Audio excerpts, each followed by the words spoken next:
Hi there once again and welcome to another Expresso mechanic tutorial. And in this one we're going to be building what you see on the screen, which is what I'm referring to as a cinematic laser profiler. As you can see, a number of different things going on here. We've got a combination of a bool object which I'm using to actually make the cut. I've got some thinking particles in there to create sparks, and I've also got Pyro being used to create a thin trail of smoke. So a number of different things, and of course we're going to be using Expresso.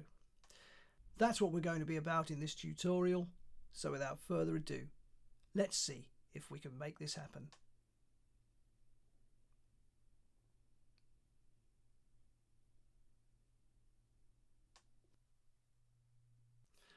The first thing we can do is bring in a null, and we'll name this laser. And we'll place all of the parts that make up our laser head and beam into here. Moving on from here, we'll bring in a cube, and this will be our material. We'll make it just 20 in its height, and its segments 100 by 100 in the X and Z, and we'll leave the Y as 1. So we want quite a dense mesh because we need to get a decent cut. Other than that, we can leave it as it is. We don't need to do anything else. I mean, you can fillet it if you wish to, but I don't think it's worth it on this occasion. I'm just going to leave it as it is. Moving on from here, we can think about starting to build the parts of our laser. If we bring in a cone, this will be our laser head. Now, we'll make its top radius 1, bottom radius 4, 10 in the height. We just need a single height segment, and we'll make 60 rotation segments to make it nice and smooth. And in the orientation, minus Y, so that it's pointing down. Moving on from here, we can think about a text spline. We'll bring one of these in. It needs to be in the XZ plane because we want it laying flat. And we'll make it 10 in the height, or rather, let's make it... Let's have a look, see where we are. Yeah, 10, that's fine. That's just on the surface of our material. That's good. So 10 in the height. In the alignment middle, the font I'm going to change to copper plate, but you can use whatever you like. Let's find copper plate, and there it is. So I've got copper plate there. I'll just put an E in the text spline field there. Switch to my top view, and then by eye I'm just going to simply move this so that it's somewhere around the middle of our material. Go back to our 3D view, so F1, and then we can think about moving on from here. This spline we will call cut, or text spline cut. That will do nicely, and then I'm going to command drag to copy it and call this one text spline path. Now our text spline path we need to move to 110 in its height, so 110 along the y-axis, and this will be a path that our laser will follow. We can move our cone into the laser null, and we'll call it head, and then we can think about giving our laser null an align to spline tag. So we'll bring one of those in, and the spline that it will be needing to align with will be the text spline path, so we'll bring that in, and straight away we can see that that's there. Now at the moment our laser head is slightly off, and I want that to be just positioned right on the path. Again, we can do that by eye. That doesn't have to be that specific, although if you wish to, you can just say 5 and it will be perfect. It just depends on how pedantic you want to be about it, I guess.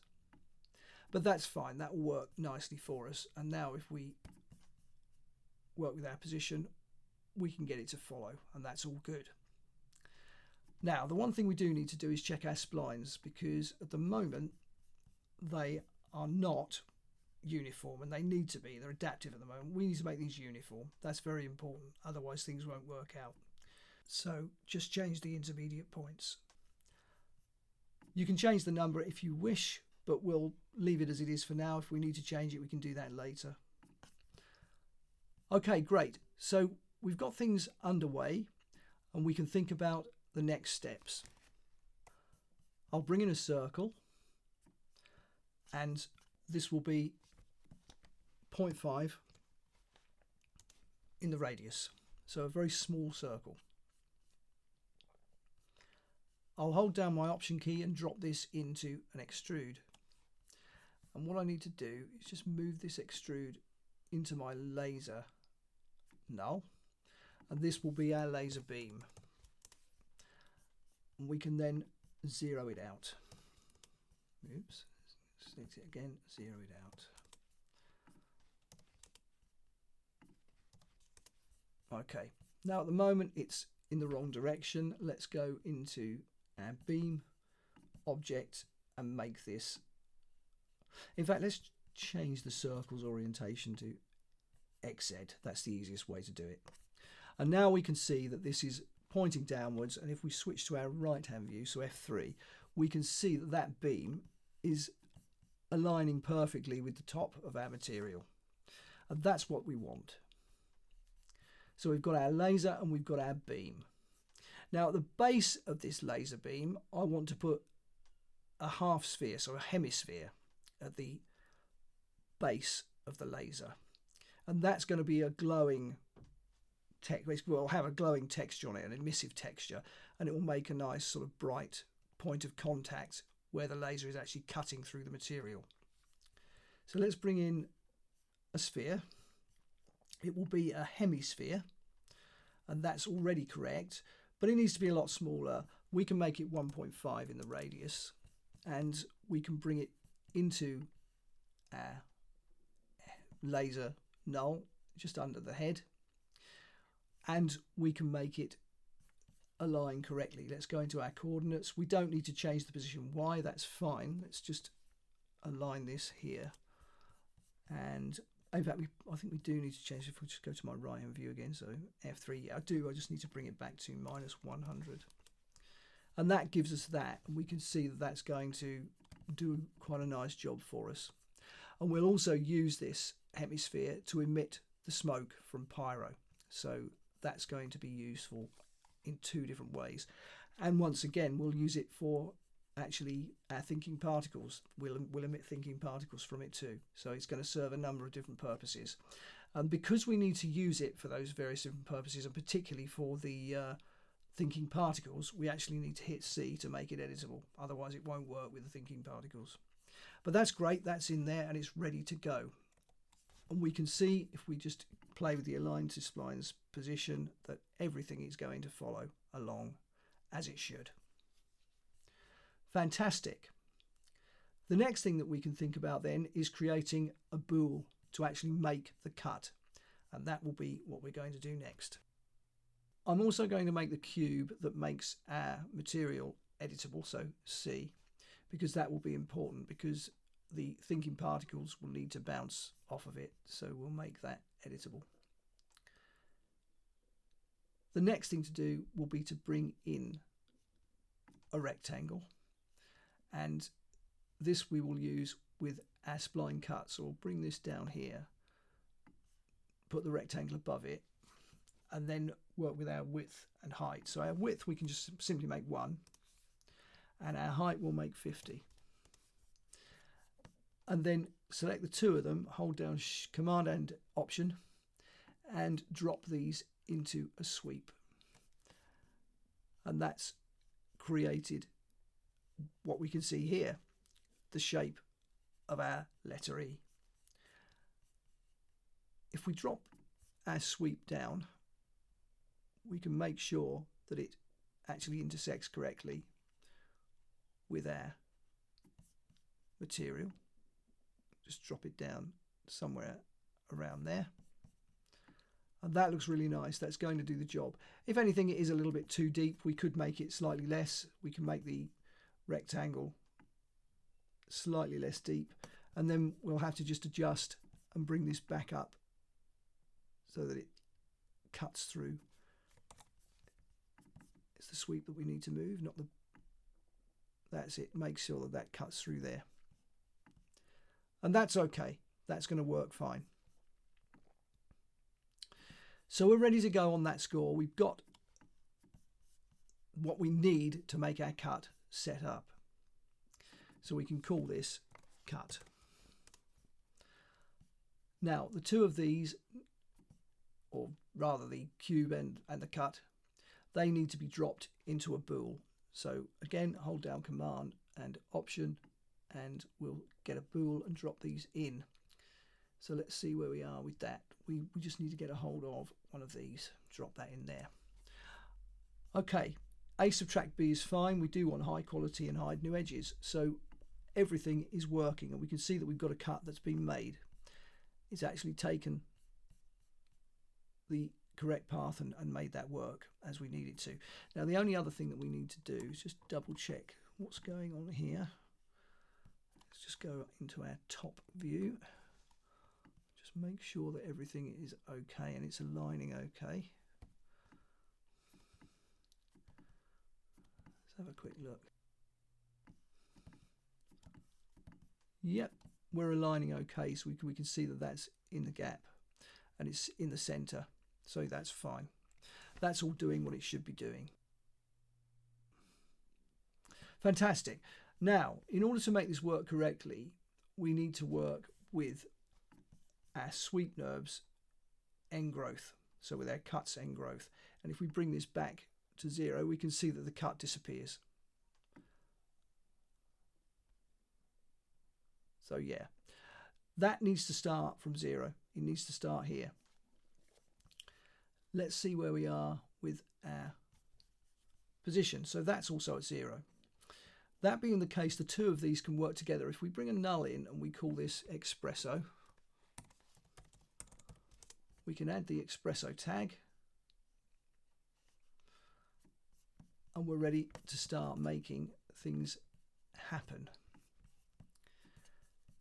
We'll bring in our align to spline tag and get its position.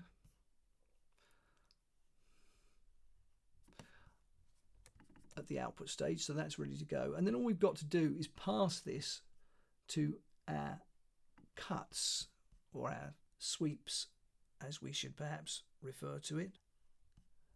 We just need to pass this to the end growth. And that's our first little piece of Expresso complete. And now if we select our align to spline and move this, we find that we start to move the laser and we get the cut at the same time. So we can see that that's working perfectly, doing exactly what we needed to. Fantastic. So let's move on from here and think about where we're going next. We need to set up our thinking particles. Now to generate these, we need a P-matter waves. So we'll come into generators, P-matter waves, and place this over here. Let's get this set up and then we'll think about where we're going from here. Now we know that this sphere is going to be the object that we need to produce our particles from. So this little hemisphere down here. The birth type needs to be count, but we'll make it 120. Just a few more. And we can leave that set up there because the constant type for the birth type is perfectly good. Now the life, we only want 20 frames. These are just sparks that are flying off from the point where our laser is cutting through the material. And the variation will make 80%, so quite high. I found that was a good sweet spot. Our speed, we can make 80. We don't want too fast, but a reasonable speed. And we'll give these a variation of 30%. Once again, the birth type, or speed type, I beg your pardon, can be left at constant. And finally, our size. 10 is fine for the number, and we'll just make 20% for the variation. Other than that, we don't need to worry about anything else. So we've got our P-matter waves set up, and we can think about moving on from here. Well, we'll need a group. So we'll come down to our standard menu here, P group, and drag this over to here and connect the particle birth output of our P matter waves. In our simulate menu, I'll come down to our settings here and drag this into the P group, as I always do, to make sure that we've got something in this field. And that's fine, that's as much as we need to do there. Moving on, we need to think about what we're actually going to do with our particles. Well, we'll bring in a P pass node. So we'll get a hold of one of those from our initiators here. And we've got our all group in there. And once again, what we need to do, or for my own peace of mind anyway, what I'm going to do is come into my settings and drag the all group into there. And then we can think about the processes that we're going to apply to our particles in order to make them work the way we want them to. Well, for a start, we will bring in a P-shape node. Now at the moment we've got nothing we can put into there, but we'll bring it in. So we'll come into here, P-shape, bring that in, and we'll connect the output of our all to the input. Now at the moment it says none. We need an object. What we'll do is bring in a sphere, and this will be our object. We'll just place it here and we'll call this particles. Make it editable, and then we can move on. Now, in fact, actually, I won't make that editable. I don't think I need to. I'll take that back to there. I may need to make it editable. I'll leave it as it is for now. Now let's see our particles. Now radius needs to just be 2, and we can leave everything else the same. That will work perfectly well for us. So we've got our P-shape node. Let's bring our particles sphere into there, and the bounding radius I'm going to leave at 100 for this, and that's completely set up.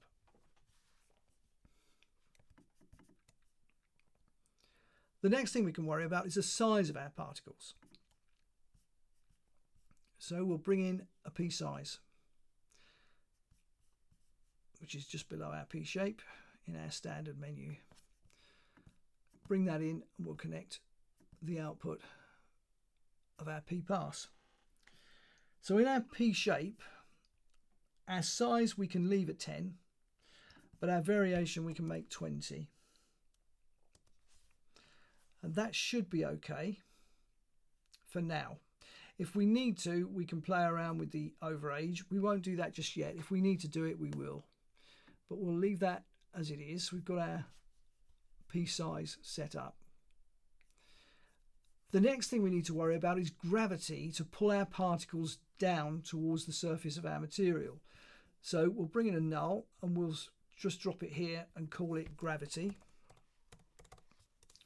And this will be the object that we'll use within our P gravity node. So we'll come down to our thinking particles dynamics, P gravity, and bring that in here and connect the output of our P pass.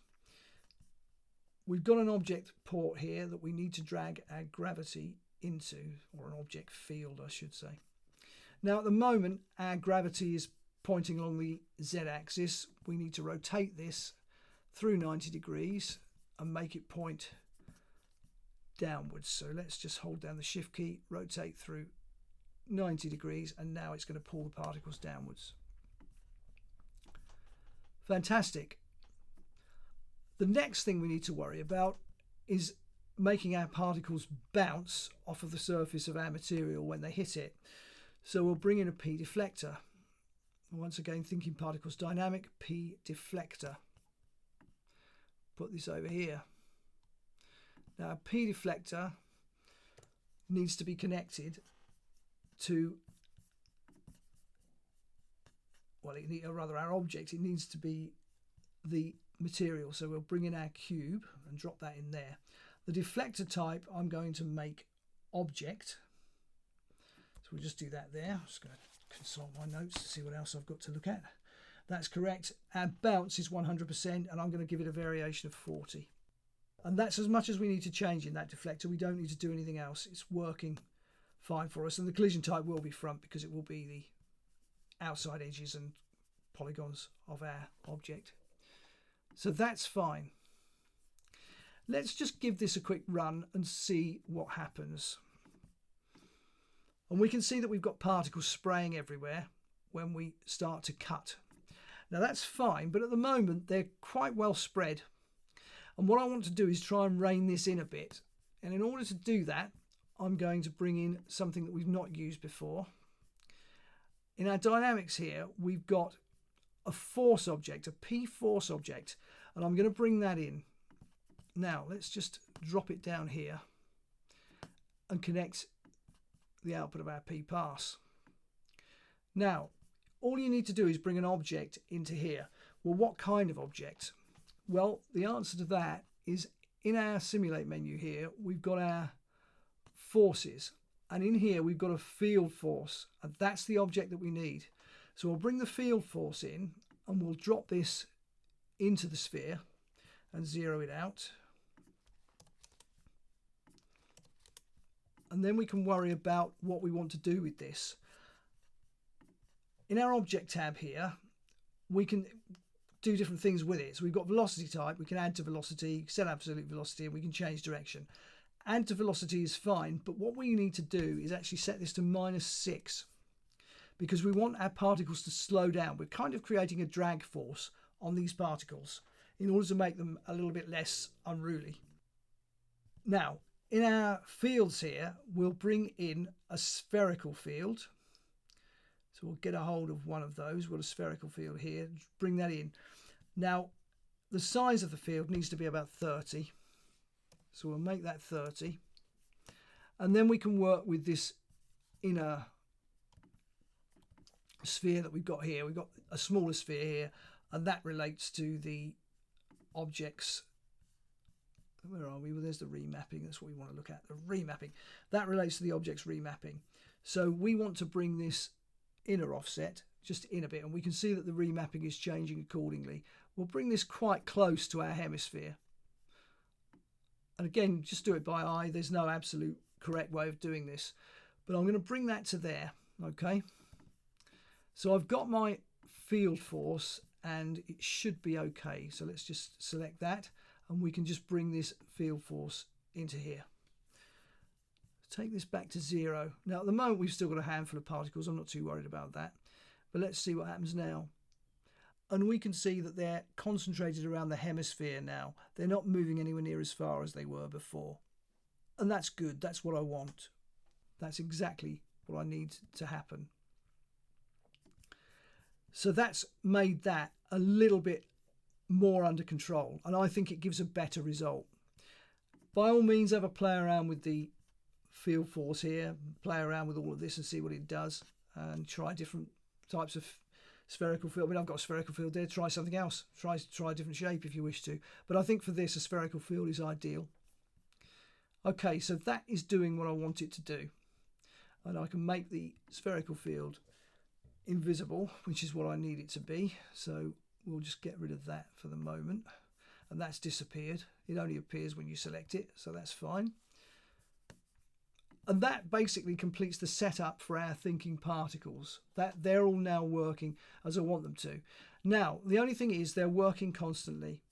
And I want basically the laser beam here, the particles and also this sphere to not be visible at 0.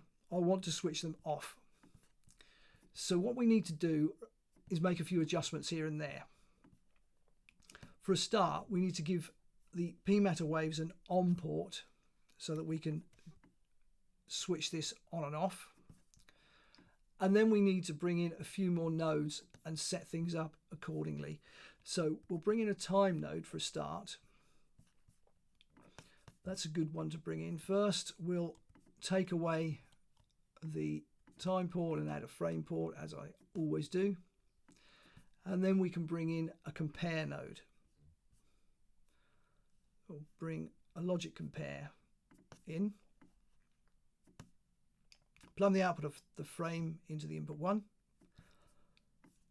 And at input 2, we'll say greater than 0.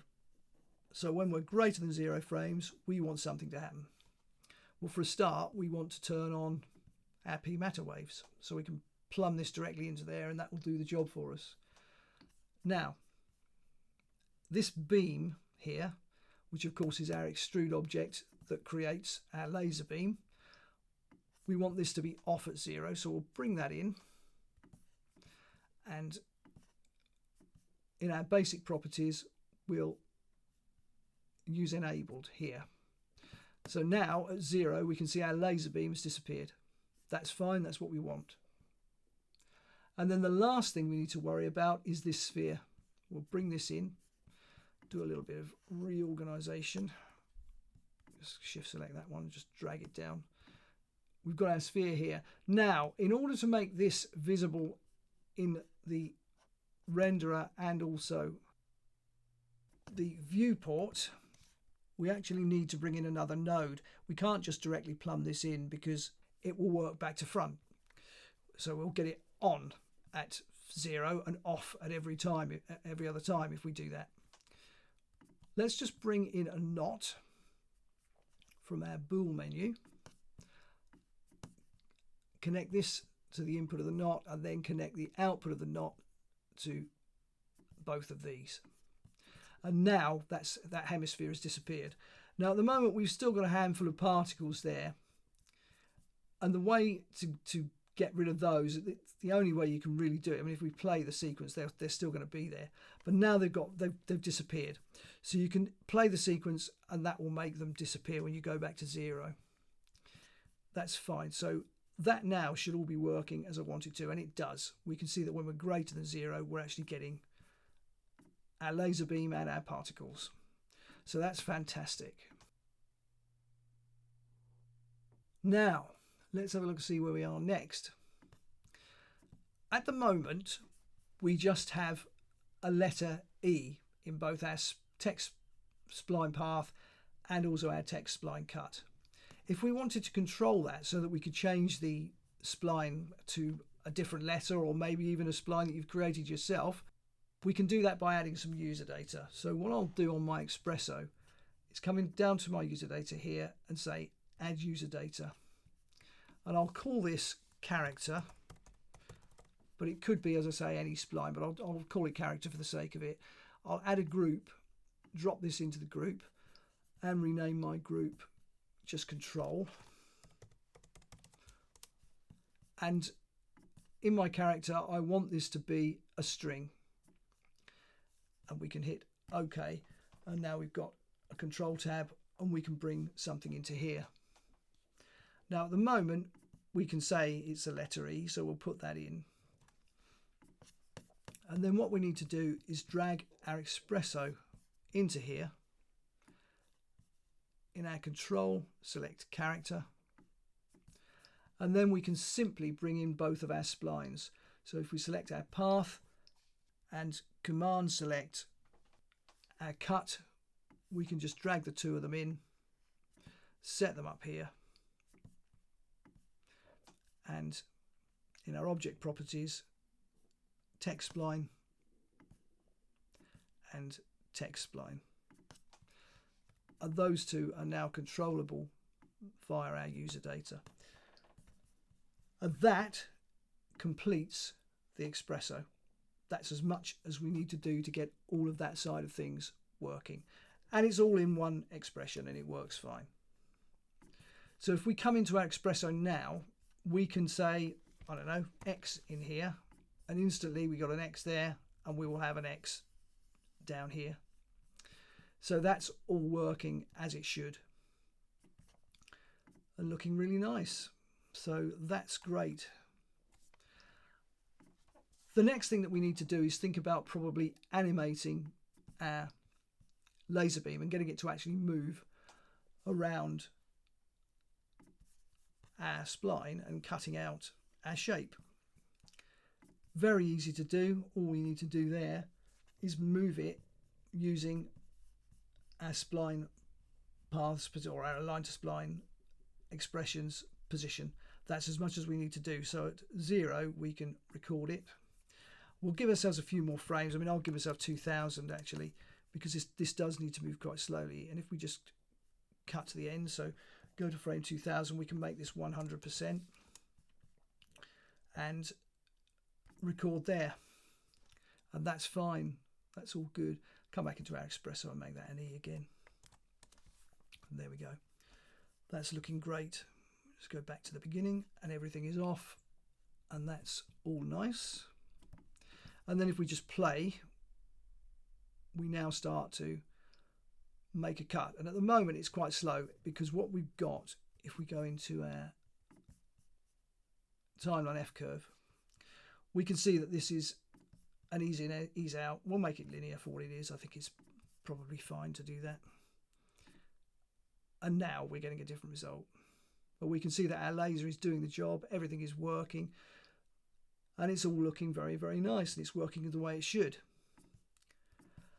The final step then is to bring in Pyro.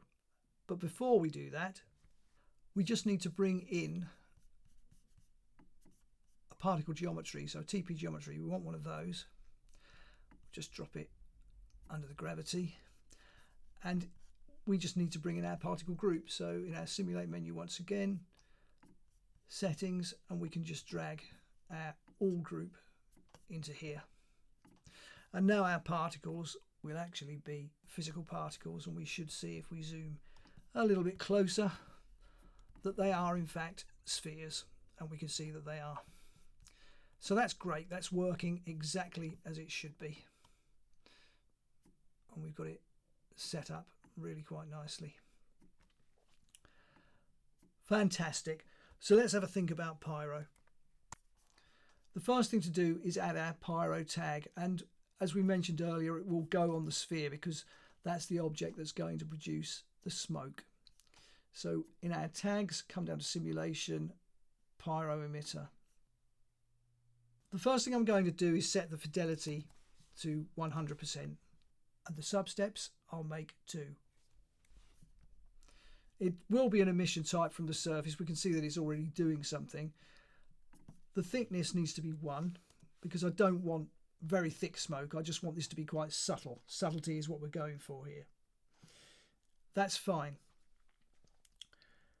The temperature actually needs to be disabled because I just want smoke. So let's just go back to the beginning here and just play this. Okay, so we can see that we're getting some smoke. Let's see how where we are. Now at the moment we've still got a few more settings that we need to actually work with in order to get this exactly the way we want it. And we need to go into our project settings. So Command D, and in our simulation tab and Pyro tab, we can start playing around in here. For a start, our voxel size I'm going to make 0.5, so very small. I'll put 2 sub-steps in here as well. And then we can think about our density. Now, at the moment, if we just play this through now, let's see what we get. Okay, so we can see that that's a lot more subtle. We are getting some smoke, but we're not seeing it for very long, are we, at the moment? It's disappearing quite quickly. There's still a bit there, but it is starting to disappear quite quickly. So what we'll do, we just stop the simulation and just return to 0. At the moment, our relative density dissipation is set to 7%. We'll make that 3, and that way our smoke will last just a little bit longer. If we just play that now, let's see what happens. So yeah, we're starting to get a bit of smoke, and we can see it there. Yeah, and that is lasting just that little bit longer. And that's nice. That's what I want to see. Yeah, I'm liking that. That looks really nice. Subtle, but nice. It's just, there's just enough smoke, I think, in the scene there to make that believable and really sell the shot. So yes, that's the effect that I'm looking for. Okay, and that really is as much as we need to do with the settings for our Pyro. In the Pyro output here, everything is pretty much okay. Let's have a look, see where we are. We don't really need to alter any of these. You could switch the temperature off. We don't use it, but it's switched off elsewhere. I don't think it really makes an awful lot of difference, but you can, if you wish, just to switch that off. The velocity, use that on export, and density on export, that's fine. And it should still be okay. We just run the sequence again. Well, that's still looking good. That's still doing its job okay. I mean, if there's a problem with the rendering, just switch the temperature back on if you really need to. But you shouldn't, because we're not using it. But yeah, I'm happy with that. That's doing what I want it to do. We'll stop the simulation and return to 0 once again. Fantastic. So simple to set up. Now, obviously, texturing does come into this. And what I'll do is switch back to my original file, and perhaps we'll just have a quick look at that. So I've got a number of materials in here. My Pyro volume here, which of course is on the Pyro output, I didn't change anything in here. Not a thing. I just literally created it and put it on the Pyro output, and I just let it get on with it. So you can bring one of those in. This metal material here I put on the actual head, and all I did there really was make the metalness 1 and played about with the colour a little bit, and that was as much as I did. The reflection, not really changed anything in there. Possibly a little bit of anisotropy. I'm never sure how to pronounce it, but anisotropy. A little bit of that, and I played around with the rotation just a little bit. That's really all I did. I didn't do anything else. This material here, now this is for the laser beam, and it makes it glow basically. So what I've got here in the emission, I've switched just about everything off except the emission. So the base, there's no base color, no reflection, just nothing going on in any of those. But when we come down to the emission here, I've given it quite a dark red, a very dark red. I've taken the red just down to 10 and everything else is 0. But the weight I've placed at 300. So it's going to work and produce a nice bright halo around the actual laser beam. In order to get that to really go though, of course, I've had to use the camera's bloom effect, and I've also put a streak in there. We'll look at that in a minute. Now, I've got a material here which is on my particles, and another material of a similar type here which is on my sphere. So my sphere is the pure white one in the colour here. And once again, this has been done with the emission. So I've got 150 in the emission for the weight. Everything else I've just switched off because I don't need to use it. And with my second material, which I'm using with my particles, I've just put that on my particles here. Again, a very subtle difference. I've just given them a slight colour here, just taking it away from pure white and just giving them a slight colour. And that's as much as I've really done. I mean, again, the weight is 150, so they're nice and hot and they're glowing quite brightly. But again, it's entirely up to you what you choose to do with this. If you're really brilliant at texturing, you might want to have a good play around with this and do something much better. But that's as much as I really did. And lastly, this material here, I actually added a plane object and I just used that for the floor. And again, it's just a basic colour. I didn't do anything clever. A little bit of reflection on it with a slightly lighter grey. And that's it. That's all I did for the textures. And if we just go into my render settings here, what have I got in my output? Current frame, that's fine. Nothing in the save, that's good. If I just play through a little way, just let it build a little bit of smoke and a few particles. We stop it there and we just take a quick render. You'll see the result. It'll take a while, but not too long to set itself up. But I was quite pleased. I mean, it's just something I threw together quite quickly and it worked quite nicely to give you an idea of what it looks like. And again, you can see quite a nice halo around the laser beam there, and there's a little bit of smoke in the image, not too much at the moment because there's not much build up. But anyway, let's just take a look at this bloom effect and streak effect in order to create the effects that we can see in our image here. We just close that down and select our camera, in the lens effects here, the bloom settings are on override. The intensity I've put at 200%. The threshold I've lowered to 3, and the softness is 25. I've also tinted it, so I've got these colours in here in order to give us that nice red halo effect. In the streak, again, I've overridden the render settings. I've set the intensity to 205, the threshold just to 5 here, the tail at 0.4, softness at 2%. Now this number is the number of streaks. I've got it set to 3 here. If you set it to 6, you'll get 6 streaks. The angle is 9.5 degrees. So again, all of this you can set to your own taste, whatever you want to do with it. If you want longer tails, increase the tail value here. If you want them shorter, just lower it again. And you know, say, have a good play around and see what this actually does. But it does give quite a nice result, I think. So let's just take another quick render, see what we get from here. But yeah, I mean, I'm impressed with Redshift. I do think it's very good. I think you can do some great stuff with it if you really get into it. It's very, very clever and nice and fast because it's a GPU renderer. But yeah, you can see that we've got more streaks in there now. It's subtle, but you can see them. And this glow that we've got on that hemisphere is working really nicely. It's just creating the effect really beautifully. Now, I also have a little video that I made of this, and I will show you that right now.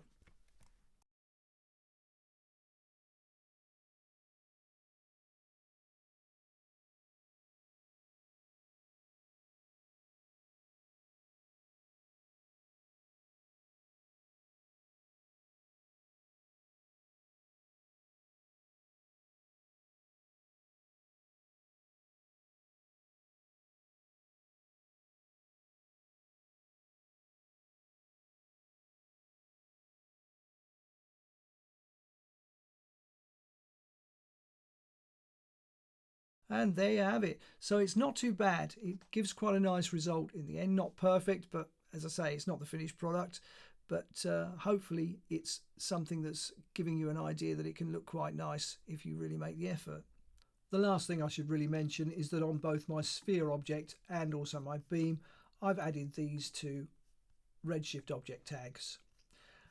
As these objects are both simulating lights, they wouldn't be able to cast shadows, and that's why I've put these two on there. They're both exactly the same, and all I've done is check off cast shadows and self shadows. That's what they're there for, okay? And that is about it. That's how you go about creating a cinematic laser profiler. And as always, I really hope you've enjoyed this video and that it's inspired you and given you some ideas for things that you may be able to incorporate within your own projects. And if it has inspired you, then please give the video a like. And if you haven't already, please subscribe to the channel, leave a comment, and of course, ring the bell. And wherever you happen to be on social media, please do share this video, because all this good stuff really does help keep the channel moving in the right direction. But anyway, that just about brings the curtain down on this one. So I'll see you very soon on the next tutorial.